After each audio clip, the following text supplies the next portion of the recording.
Welcome to week 2. Hope all your week 1 assignments went well and everything is moving smoothly. Today we're going to concentrate on the play Oedipus Rex. So not only are you going to be expected to read the actual play this week, but I also want to talk a little bit about the background of Oedipus Rex. Really one of the perhaps the most famous tragedies of all time, and certainly one that sticks in anyone's mind who knows the story. Oedipus Rex is the first part of a trilogy, the Oedipus series, written by Sophocles. Now, Sophocles was one of the most famous playwrights of his time period, right around 400 BCE. And you've already experienced a little bit of Sophocles in some of your readings before, but a little bit more background on that. Sophocles really brought a lot to drama. Really some revolutionary ideas at the time that we might take for granted today when we watch a play or a TV show or watch a movie, but things that he really included that dramatically changed drama. First of all, he added the third actor. So he really expanded the cast, as you might say. Instead of just having one person talking who was the good guy and another person talking who was the bad guy, he would add a wider range of characters so that you could have a richness of a whole world kind of unfolding before your eyes as you watch these plays. And his plays were all about the folly of arrogance and the wisdom of accepting fate. And Oedipus, maybe more than any of his plays, embodies that very idea. And most importantly, and this goes along with your major assignment that you'll learn about next week for this course, is that his plays are filled with irony. And ironic situations, and most importantly, dramatic irony, which we're going to talk about in just a minute.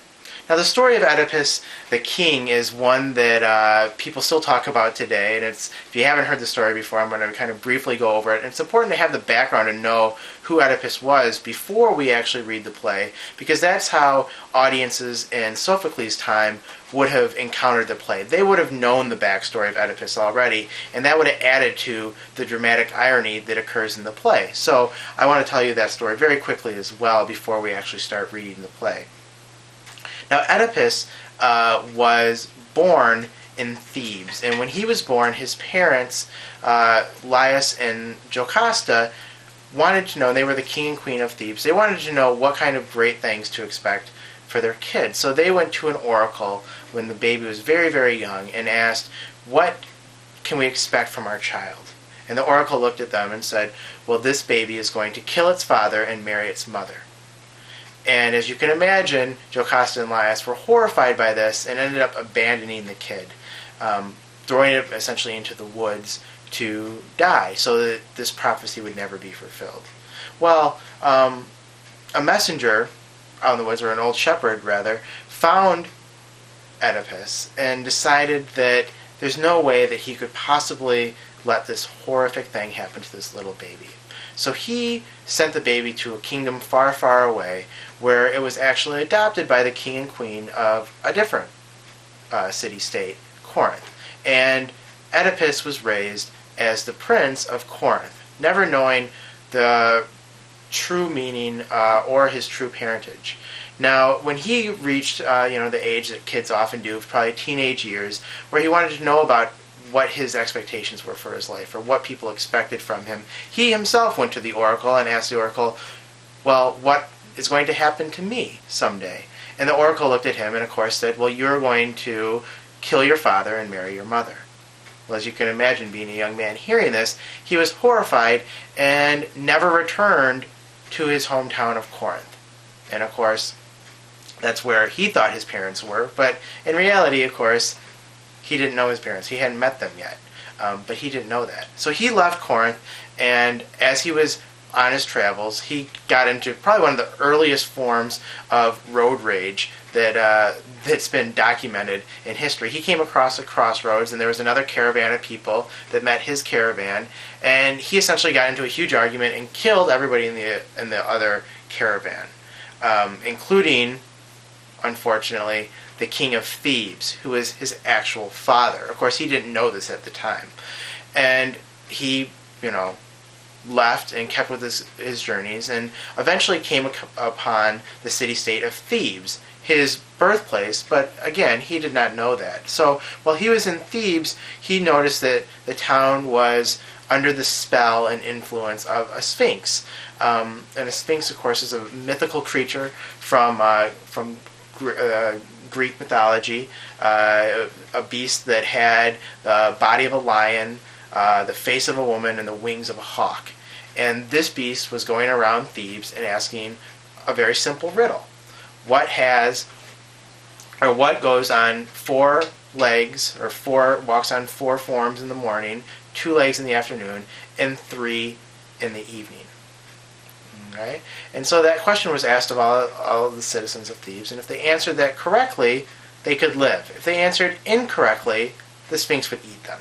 So Oedipus came upon the Sphinx and knew the answer to the riddle. And that answer, it's a very famous riddle, perhaps you've heard of it before, is a man who crawls on all 4s in the morning, walks on 2 legs in the afternoon, and then walks with a cane, 3 legs, in the evening. So he answered the riddle. The Sphinx, so upset, killed herself, disappeared from the city, and he essentially was the savior of the city. Well, as a result of this, the people of the city looked around, noticed that their king was missing and had been missing for a long time, and said, well, we have a queen in need of a king. We need someone to lead our people.